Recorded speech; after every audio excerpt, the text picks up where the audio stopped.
dibuat oleh tim Smile. Dengarkan ya teman-teman.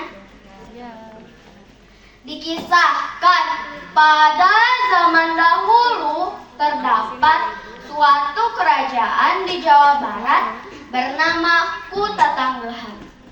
Kerajaan Kutatanggehan adalah kerajaan yang makmur dan damai, yang diperintah oleh seorang raja adil bijaksana.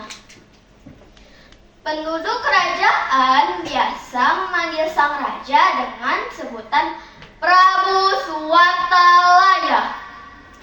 Meskipun berhasil memerintah kerajaannya dengan adil, namun sang raja memiliki masalah yang membuatnya resah, yaitu belum dikaruniai anak untuk mewarisi kerajaannya. Sang ratu sering murung dan menangis. Prabu pun ikut sedih melihat istrinya. Bagaimana kalau kita mengangkat anak saja agar Dinda tidak kesepian lagi? Tanya sang raja.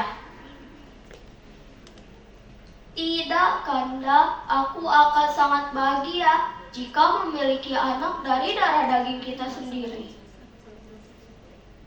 Seru ratu dengan wajah sayu. Baiklah, kalau begitu, izinkan aku pergi sedikit lama. Aku akan bertapa ke hutan agar Sang Maha Kuasa mengabulkan keinginan kita. Sang raja lalu pergi bertapa ke dalam hutan untuk memohon petunjuk kepada Tuhan yang kuasa agar dikaruniai anak. Beberapa bulan kemudian, keinginan mereka terkabul. Ratu pun mulai hamil.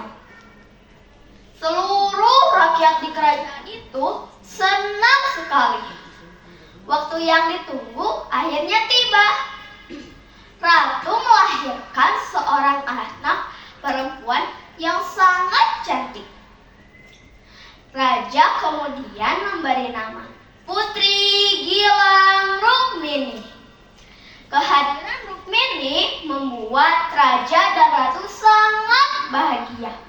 Mereka menumpahkan seluruh kasih sayangnya kepada Rukmini. Mereka juga sangat memanjakan Gilang Rukmini. Ternyata hal ini membuat Gilang Rukmini tumbuh menjadi anak yang memiliki sifat kurang baik. Ia akan marah dan bertindak kasar jika keinginannya tidak dipenuhi. Ia juga menjadi sangat manja dan egois. Walau begitu, orang tua dan rakyat tetap menghargai dan menyayanginya.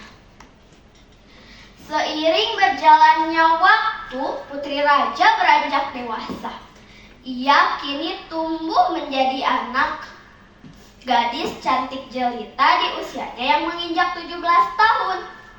Untuk memperingati hari ulang tahun putrinya, sang raja berencana mengadakan pesta yang sangat meriah. Para penduduk berdatangan memberikan bingkisan untuk putri raja. Namun, sang Prabu justru mengumpulkan hadiah-hadiah tersebut dan dibagikan kepada rakyatnya. Ayahanda, apa yang kau lakukan? Kenapa membagi-bagikan hadiahku? Itu kan milikku. Tanya putri dengan nada tinggi dan mata melotot. Maafkan ayah, nak. Ayah pikir hadiahmu terlalu banyak. Tidak ada salahnya kita bagikan saja kepada rakyat kita. Mereka lebih membutuhkannya. Sang putri yang mendengarnya hanya berdiam diri dengan wajah cemberut. Sayang, nanti hadiah ini akan ayah ganti dengan yang lebih bagus lagi. Ayah janji kepadamu, nak. Sang Prabu lalu memanggil pengrajin perhiasan terbaik. Tolong buatkan aku hadiah kalung yang istimewa untuk putri sematawayangku. Titah Raja. Dengan senang hati yang mulia, sahut ahli perhiasan itu. Ia lalu bekerja dengan sebaik mungkin dengan sepenuh hati. Ia ingin menciptakan kalung yang paling indah di dunia karena ia sangat menyayangi Gilang Rukmini. Hari ulang tahun pun tiba. Seluruh rakyat berkumpul di alun-alun istana. Ketika Prabu dan Ratu datang, semua orang menyambutnya dengan gembira. Sambutan hangat itu makin terdengar ketika putri yang cantik jelita itu muncul di hadapan semua orang. Semua orang mengagumi kecantikannya. Ini hadiah kalung yang ayahanda janjikan untukmu, anakku, dibuat oleh pengrajin perhiasan terbaik dan dibuat dari bahan terbaik, kata sang raja sambil memberikan hadiah kalung itu pada putri. Sang putri menatap hadiah kalung itu dengan wajah sebal. Aku tidak mau memakainya, kalung ini jelek, seru putri. Ia lalu melempar kalung itu di depan banyak orang. Semua orang tercengang melihat sikap putri yang angkuh itu.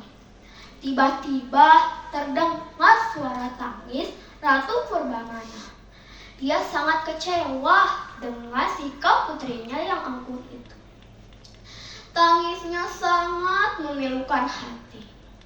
Karena derasnya air mata itu, muncullah sebuah genangan. Tiba-tiba di tempat kalung itu jatuh, muncul sebuah mata air yang makin lama makin membesar hingga istana tenggelam. Tak hanya itu, seluruh kerajaan tergenang oleh air hingga membentuk sebuah danau yang luas. Danau itu sekarang tidak seluas dulu. Airnya nampak indah berwarna-warni karena pantulan warna langit dan pepohonan di sekelilingnya. Penduduk sekitar percaya bahwa warna-warni indah danau itu berasal dari kalung Gilang Rukmini yang masih berada di dasar telaga. Danau itu disebut Telaga Warna yang terletak di daerah Puncak, Jawa Barat. Itulah cerita mengenai legenda terbentuknya Telaga